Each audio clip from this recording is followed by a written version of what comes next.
여러분 안녕하십니까? 광주 MBC 뉴스데스크입니다. 출생 기록은 있지만 신고가 되지 않은 아이들에 대한 전수조사가 이어지고 있죠.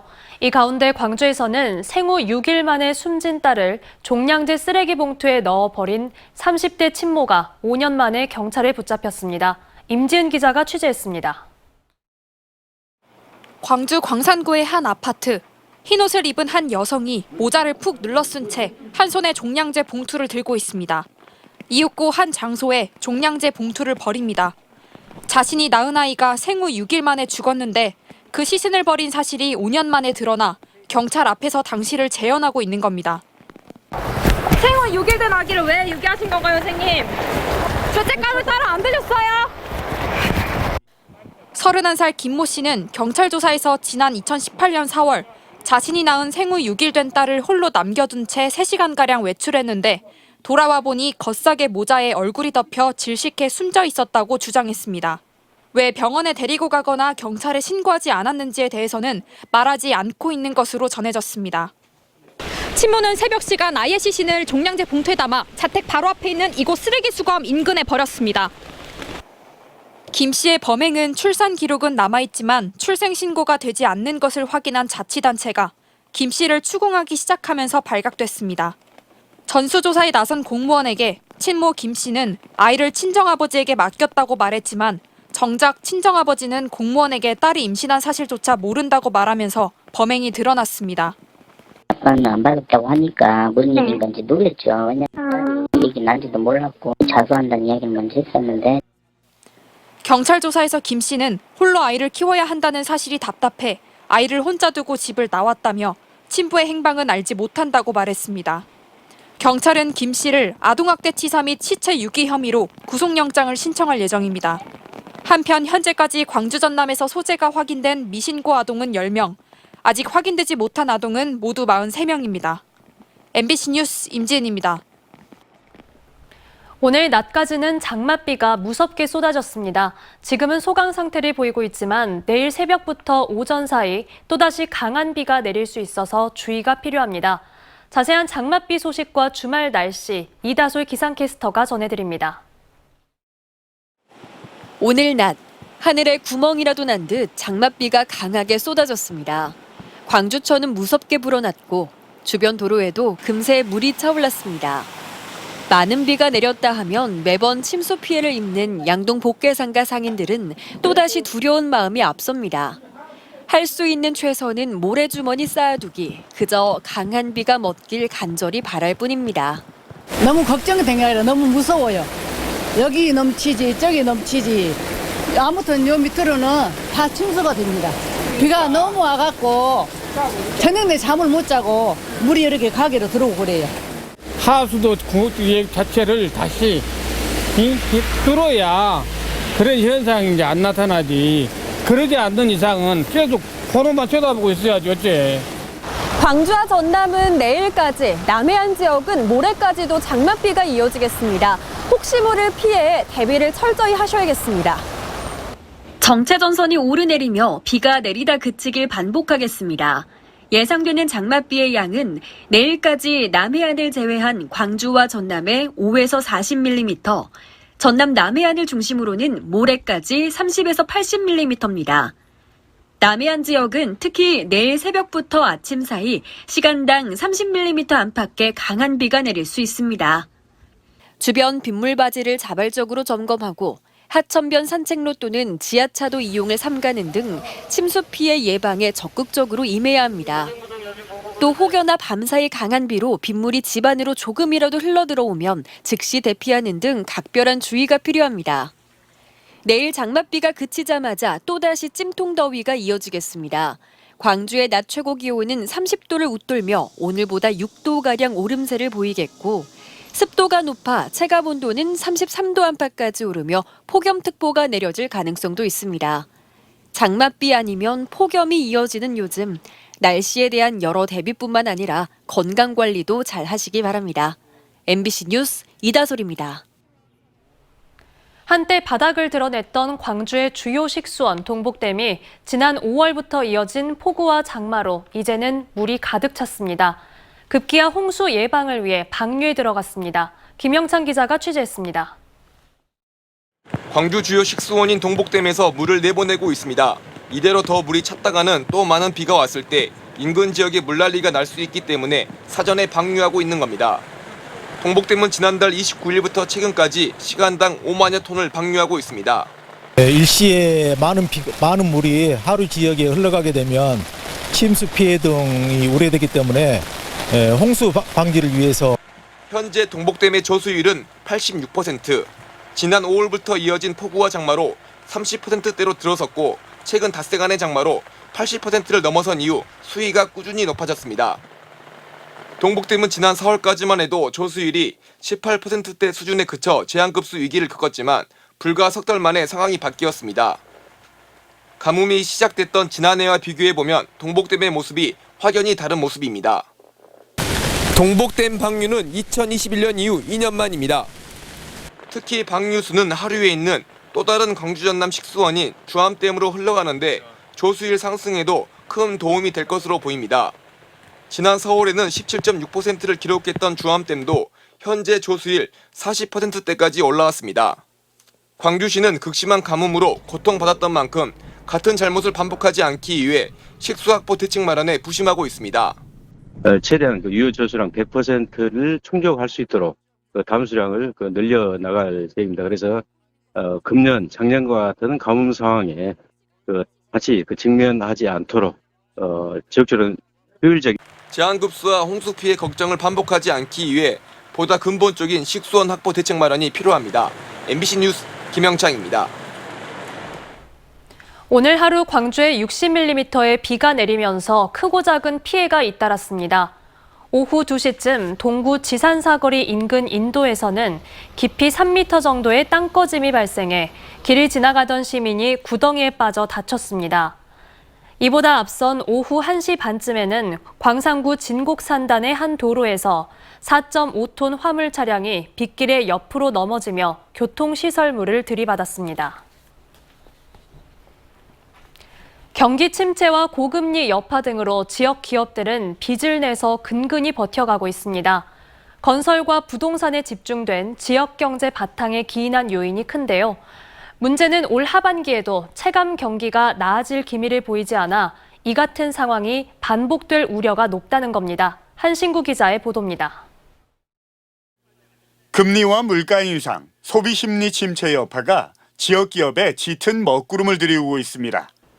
경기 둔화로 매출은 시들한데 금리 부담 등이 가파르게 증가하면서 빚으로 버티는 기업들이 늘어나고 있습니다. 지난해 말 기준 광주 기업들의 부채 총액은 30조 9천억 원. 코로나19 이전엔 2018년 15조 1천억 원에서 2020년 20조 7천억 원, 2021년 26조 원으로 연평균 19% 가까이 가파르게 증가했습니다. 특히 같은 기간 중소기업의 부채 증가율은 25.5%로 대기업 13.4%에 비해서 2배 가까이 높았습니다. 올 상반기 역시 광주 제조업 10곳 가운데 7곳은 목표했던 사업 실적에 미치지 못했습니다. 벌어들이는 수익으로는 이자 비용도 감당하지 못하는 취약기업과 한계기업이 늘고 있다는 반증인데 이는 건설업과 부동산업 등에 집중된 지역경제의 바탕과 관련이 있다는 분석입니다. 건설 경기 침체로 인해서 미분양 또 거기에 관련된 건설업 종사자들의 근로 여건 하락 이런 걸로 해서 지역 경제가 타 지역에 비해서 더 어렵다라고. 문제는 올 하반기에도 경기 회복의 기미가 보이지 않는다는 겁니다. 광주 상공회의소가 3분기 기업 경기 전망을 조사한 결과 88로 체감 경기가 7분기 연속 기준치를 밑돌았습니다.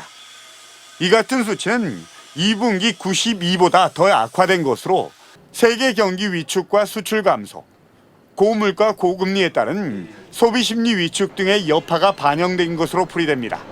기업이 살아야지 그 기업에 종사하는 근로자가 살고 이런다는 생각으로 그 한계 기업들이 회생할 수 있도록 지원할 수 있는 그런 절차들을 한번 또 지원책을 모색해 봐야 된다고.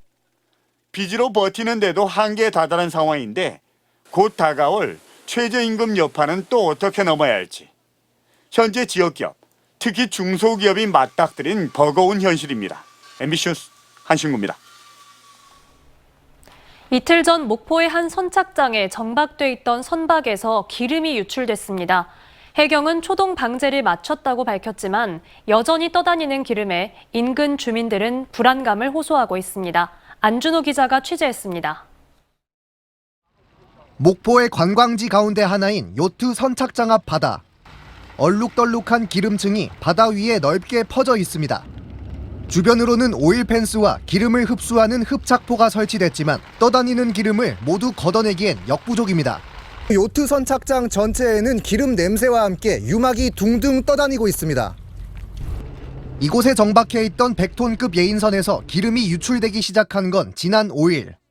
기관실에 있는 기름 탱크에서 2톤가량의 기름이 흘러나온 것으로 추정됩니다. 기관실에 뭐 이러다가 스위치를 잘 못 열어갖고 그러니까 오버해버리는 것 같아요. 지금 탱크에서 오버해본 거예요. 유출 초기 해경이 초동 방제를 마쳤다지만 기름이 완전히 제거되지는 않은 상황. 이후 예인선 측이 부른 민간 용역업체가 오일 펜스와 흡착포를 설치해 놓은 것이 전부입니다. 현장에는 해경의 기름 방제선도 나와 있지만 방제할 수준의 기름이 남아있지 않다며 사실상 지켜만 보고 있습니다.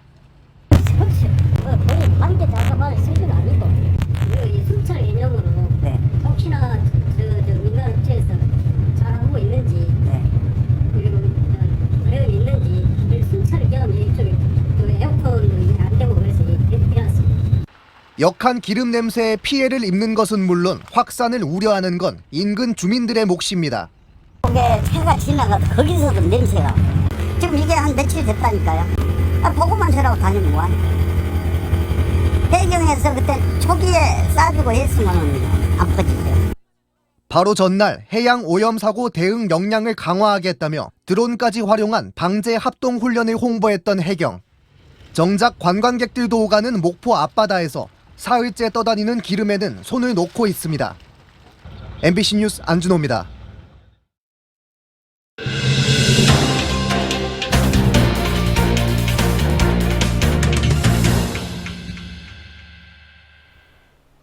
사람들이 육지로 떠나면서 갈수록 주민이 줄고 있는 여수의 한 작은 섬마을에 공립유치원이 생겨 화제가 되고 있습니다. 학부모의 간절한 마음이 유치원 신설로까지 이어졌는데요. 열악한 통학 환경은 해결해야 할 숙제로 남았습니다.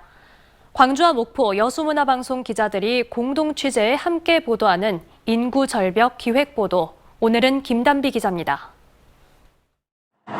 여수 돌산에서 4km 떨어진 섬 대두라도입니다. 마을의 하나뿐인 학교에서 아이들의 노랫소리가 울려 퍼집니다. 선생님 이제 안녕. 선생님 안녕하세요. 지난해까지만 해도 2명이던 전교생이 올해 5명으로 늘었습니다. 돌산 초등학교 대라분교 안에 병설 유치원이 생기면서 3명이 새로 입학한 겁니다. 원래는 빈 교실이었던 곳에 아이들을 위한 공간이 마련됐습니다. 대두라도 최초의 유치원입니다. 유치원이 생기기 전 아이들은 편도 2시간의 통학거리를 감내해야만 했습니다. 차에서 배로 또다시 버스를 타는 머나먼 통학길에 일주일에 3번만 유치원에 갈 수 있었습니다. 차 타고 배 타고 또 차 타야 돼요. 이 작은 섬에 유치원이 들어설 수 있었던 건 한 학부모의 간절한 청원글 덕분이었습니다. 지표라도 잡는 심정으로 이제 몇 년 전에 제가 이제 도교육청으로 이렇게 청원글을 올린 적이 있었어요. 섬에 애들이 이사를 오게 되는 케이스가 있었고 벌써부터 인근 섬에서도 입학 문의가 잇따르고 있고 앞으로 4년 뒤 섬과 육지를 잇는 해상 교량이 완공되면 학생은 더 늘어날 것으로 예상됩니다. 하지만 열악한 통학 환경은 앞으로 풀어야 할 과제입니다. 대두라도에는 대중교통이 아예 없어 자가용이 있는 학부모가 통학을 전담하고 있습니다. 전남도교육청이 소규모 학교에 통학 차량을 지원하고 있지만 거리 기준을 충족하지 못해 혜택을 받지 못하고 있습니다. 지금 현재 저희들 기준에는 대상이 안 되는 지역이었는데 대중교통도 없고 이러다 보니까 전남도교육청은 별도 기준을 신설해 통학 차량을 지원할 수 있는 방안을 마련할 계획입니다. MBC 뉴스 김단비입니다. 광주시립 제2요양병원이 광주시의 위수탁 기관 적격 판정, 철회 등을 요구하며 오늘부터 파업에 돌입했습니다. 병원 노조는 파업 출정식을 열고 몇 년 전 장성 요양병원 화재 사태를 일으킨 의료재단에게 공립요양병원 운영을 맡길 수 없다며 광주시는 이를 철회하고 직영 방안을 마련하라고 요구했습니다. 앞서 광주시립 제1요양병원 정신병원도 병원 측의 인건비 절감 방안에 반발해 20일 넘게 파업을 진행하고 있습니다. 한편 광주 전남 13개 의료기관 등 전국 보건의료노조는 오는 13일 공공의료 확충 등을 요구하며 총파업에 돌입할 예정입니다. 공직선거법 위반 혐의로 기소된 곡성 군수가 1심에서 벌금 90만 원을 선고받아 군수 직위를 유지할 수 있게 됐습니다. 광주지법 제12형사부 김상규 부장판사는 지난해 6월 곡성군의 한 식당에서 열린 당선 축하 명목의 식사 자리에서 선거 사무원 등 69명에게 550여만 원 상당의 음식을 제공한 혐의로 기소된 이상철 곡성 군수에게 벌금 90만 원을 선고했습니다. 재판부는 높은 준법의식이 요구되는 이 군수가 선거운동과 관련한 이익을 제공해 죄책이 가볍지 않지만 노고를 격려하는 취지에서 식사 자리가 마련된 점 등을 고려하면 이 군수에게 당선 무효형을 선고하는 건 지나치게 가혹하다며 양형 이유를 설명했습니다. 동료의 부정행위를 묵인해주다 징계를 받은 경찰관이 징계 부당함을 주장했지만 법원이 이를 받아들이지 않았습니다. 광주지법 행정 1부 박상현 부장판사는 강등 징계를 받은 전남청 소속 경감이 제기한 강등 처분 취소 행정소송에서 해당 경감의 청구를 기각했습니다. 재판부는 원고가 초과근무 담당자의 초과근무 시스템 조작 등을 묵인한 점은 비난 가능성이 크다며 기각 이유를 설명했습니다. 한편 소송을 제기한 경감은 지난 2018년 동료 경찰 행정관이 초과근무 수당 1,000여만 원을 부당 수령하는 것을 알고도 묵인했다는 이유로 강등 처분을 받았습니다. 광주 도시철도 2호선 공사 여파로 백운교차로의 차로가 이달 말까지 축소 및 변경됩니다. 시 도시철도 건설본부는 교차로 지하 구간 굴착을 위해 오는 12일부터 이달 말까지 상부 복공판 설치 공사를 진행한다고 밝혔습니다.